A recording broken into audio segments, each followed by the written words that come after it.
एक गांव में मंगला नाम की एक औरत रहती थी। उसके दो लड़के थे, एक का नाम अमन और दूसरे का नाम अमर था। अमर सबसे बड़ा लड़का और अमर छोटा लड़का था। मंगला का पति बहुत साल पहले गुजर गया था, इसलिए मंगला अकेले ही अपने दोनों बच्चे का लालन पालन और पढ़ाई लिखाई कराने की जिम्मेदारी निभा रही थी। अमर और अमन अब दोनों बड़े हो चुके थे। दोनों की पढ़ाई की चिंता अब मंगला को सताने लगी थी। एक दिन मंगला का भाई मंगला के यहाँ घूमने आया, तो मंगला में अपने चिंता का कारण अपने भाई को बताया कि मैं अपने दोनों लड़कों को कॉलेज की पढ़ाई के लिए शहर भेजना चाहती हूँ, पर मेरे पास पैसे नहीं है। तब मंगला के भाई ने कहा कि मेरे पास भी पैसे नहीं है, लेकिन मैं तेरे एक लड़के को पढ़ा सकता हूँ। पहले तू ये बता कि तेरे लड़के पढ़ने में कैसे हैं। तो मंगला ने कहा, बड़ा वाला लड़का पढ़ने में तो अच्छा नहीं है, लेकिन छोटा वाला लड़का अमन पढ़ने में बहुत अच्छा है और होशियार है।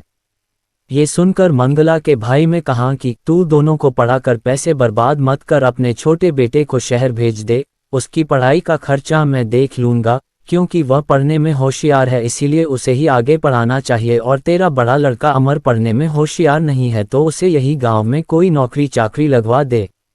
यहाँ नौकरी करके कुछ पैसे कमाएगा और तेरे साथ रहकर तेरी सेवा भी करेगा। मंगला को अपने भाई की यह सलाह बहुत ही पसंद आई। उसने भाई की मदद से अपने छोटे लड़के अमन को पढ़ाई लिखाई के लिए शहर भेज दिया और गांव के सरपंच से बात करके अमर को गांव के ही एक छोटे से ढाबे में रखवा दिया।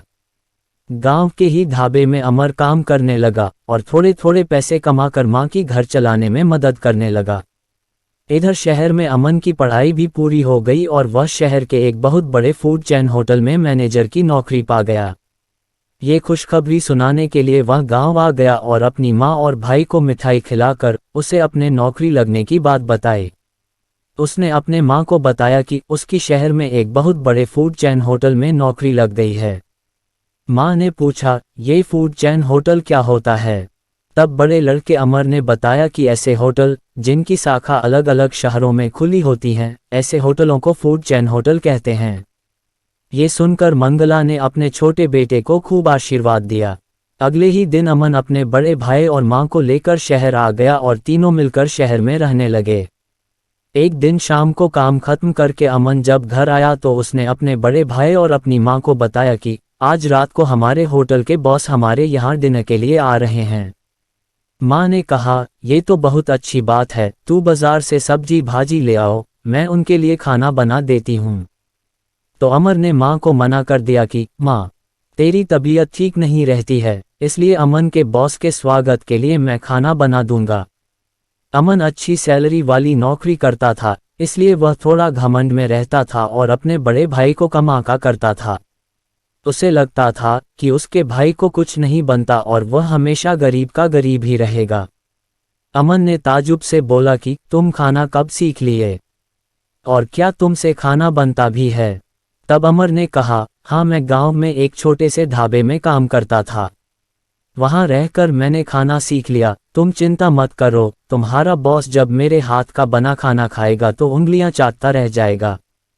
तभी दरवाजे का डोर बेल बाजार तो अमर ने कहा, देखो अमन, लगता है तुम्हारे बॉस आ गए हैं, मैं दरवाजा खोलता हूँ। अमन ने तुरंत अमर को रोका और कहा कि तुम्हारे पास कपड़े पहनने के सलीके नहीं है, तुम गरीब और अनपढ़ की तरह कपड़े पहनते हो, इसलिए तुम दरवाजा मत खोलना, वरना बॉस को लगेगा कि हम लोग कितने पिछड़े लोग हैं। और जब तक बॉस रहेंगे तो तुम बॉस के सामने मत आना, किचन में ही रहना। अमर को अमन की बातें सुनकर थोड़ा सा बुरा लगा, लेकिन फिर उसने सोचा कि उसका भाई पढ़ा लिखा है तो सही बोल रहा होगा। अमन बॉस को अंदर लेकर आया और अपनी मां से परिचय करवाया। कुछ देर बातचीत होने के बाद बॉस को खाना परोसा गया।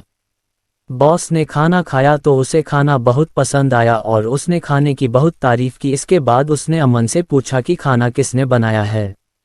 अमन कुछ बोल पाता उसके पहले ही मंगला ने बताया कि ये खाना मेरे बड़े बेटे अमर ने बनाया है, वह खाना बहुत ही स्वादिष्ट बनाता है।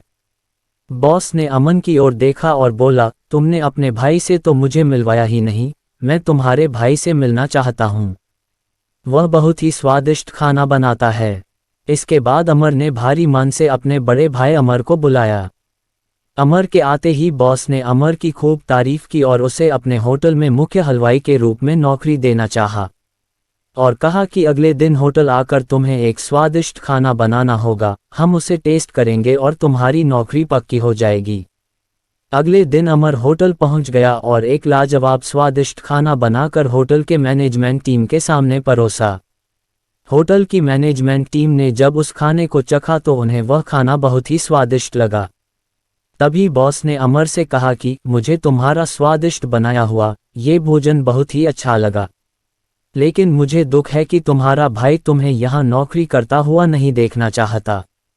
मैं जब आज अपने घर से होटल में आ रहा था तभी मैंने अमन को एक चौराहे में खड़े होकर अपने एक कर्मचारी से बात करते हुए देखा, तो मैं वहाँ चुपचाप खड़ा होकर इनकी बात सुनने लगा। तो मैंने सुना कि अमन मेरे उस कर्मचारी से कह रहा है कि जब तुम मेरे होटल पर आकर खाना बनाना तब वह कर्मचारी तुम्हारे खाने में अधिक नमक डाल देगा, इसकी वजह से तुम्हें ये नौकरी नहीं मिल पाएगी।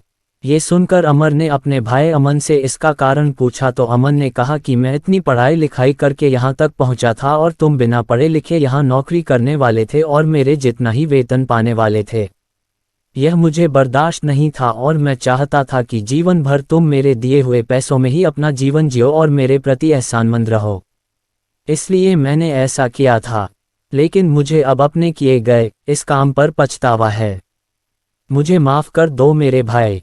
तभी बॉस ने कहा कि अमर, आज से तुम हमारे यहाँ काम करोगे और तुम्हारे भाई अमन को आज ही मैं नौकरी से निकाले दे रहा हूँ। ये सुनकर अमर ने तुरंत बॉस से कहा, नहीं सर, ऐसा मत करिए, मेरे भाई से एक छोटी सी गलती हो गई है, उसके लिए इतनी बड़ी सजा उसे मत दीजिए, आप उसे माफ़ कर दीजिए, उसने मेरे प्रति जो भी किया मैंने उसे माफ़ कर दिया। अमन ने जब ये सुना तो वह रो पड़ा और अपने भाई के पैरों में गिर गया। इसके बाद दोनों भाई हंसी खुशी उस होटल में काम करने लगे और हंसी खुशी उनका जीवन बीतने लगा।